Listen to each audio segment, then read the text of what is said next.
Cardinal Onaiyekan Foundation for Peace has organized a one-day seminar for teachers and caregivers in Abuja. The seminar, which drew participants from various schools within Abuja, was meant to equip teachers and caregivers the needed skills to protect and prevent the children from abuse. CTV Tony Abar completes the report. Violence against children occurs in homes, families, schools, communities, and other places where children should feel safe. According to the United Nations International Children's Education Fund, UNICEF, 6 out of every 10 children have experienced one form of violence. 1 in 4 girls and 10% of boys have been victims of sexual violence. Nigeria also accounts for the largest number of child brides in Africa, with more than 23 million girls married as children. It was in light of the above that the Cardinal Onaiyekan Foundation for Peace, COFP, is organizing this one-day workshop to train teachers and caregivers on how to end violence and abuse against children in our society. Yet evidence shows that many children live with violence. Breaking the silence on violence against children requires commitment and leadership at all levels of society. We need to speak out about violence and not only shy away from it or decide that it is a hard subject to address. Sexual and gender-based violence includes acts that inflict physical, mental, or sexual harm or suffering. The trait of such acts, coercion, and other deprivations of liberty. What constitutes sexual violence? We have the rape. Under the rape, we have also what we call defilement. Defilement is a type of rape that is carried out or perpetrated on a minor, a child that is minor before 18 years. Then we also have incest where a man sleeps with his daughter, with his son.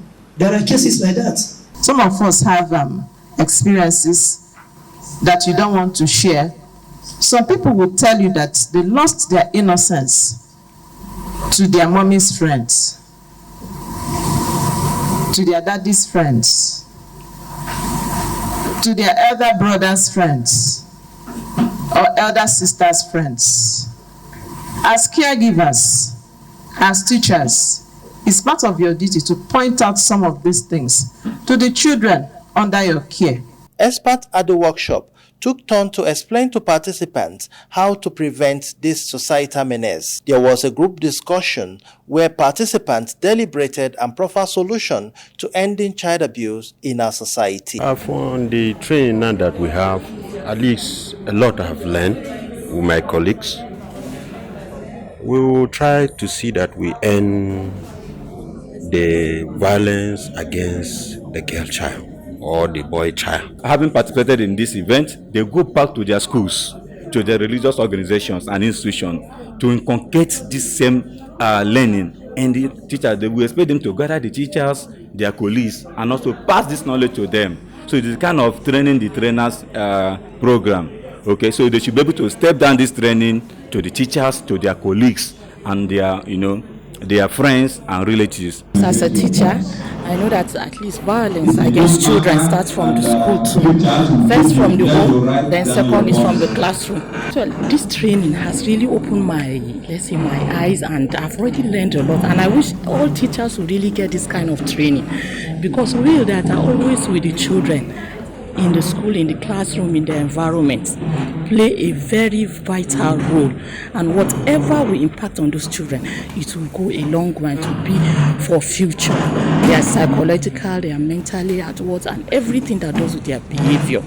The teacher has a vital role, apart from the parents at home. This message, it doesn't end in this classroom. They will take the message back to their schools, talk to their fellow teachers, enlighten them, because they are representing their schools. So we have a follow-up to monitor them and equally check on them through our monitoring and evaluation exercises. That parents listen to their children, live closely to them, to ensure that if they monitor any changes in them, an issue of abuse, so that those children can open freely to their parents and tell them or narrate their stories so that they can speak out. Our objective is that these teachers and caregivers will go back and effect everything they have learned from this workshop today. Infuse it into their work so that gradually, see, no matter how little you feel the effort you are making is, it will yield fruit. So that gradually the society can be the better for it. High point of the workshop was the presentation of certificate to participate in schools. In Abuja, Tony Abba, CTV News.